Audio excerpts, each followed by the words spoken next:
Hello, and welcome to our lesson on performance measurement and evaluation.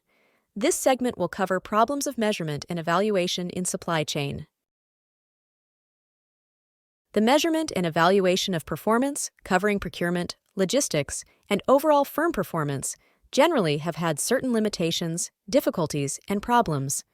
According to Mark Brown, many professionals and executives today are similar to drivers trying to drive a car with only half the tools needed and several additional tools and gadgets that measure unrelated data. Mark Brown suggests that, in practice, every firm has some issues, difficulties, and problems with its measurement system. Companies often grapple with an overload of data in their measurement systems, a common challenge.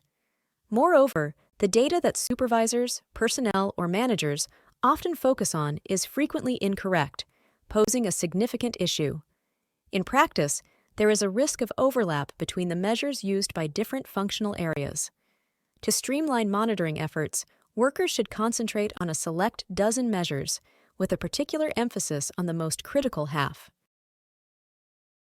Many small and medium-sized companies struggle with relying on short-term data, primarily focusing on operational and financial metrics such as inventory and production data. This narrow focus often leads to overlooking long-term strategic measures, especially in areas like purchasing, where there is a lack of attention to workload and supply chain activities with a long-term perspective. Data summaries can sometimes render information meaningless.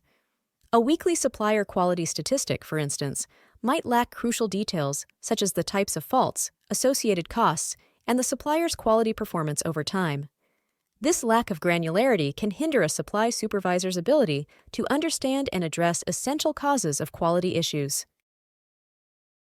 Unfortunately, some metrics inadvertently encourage undesirable behavior.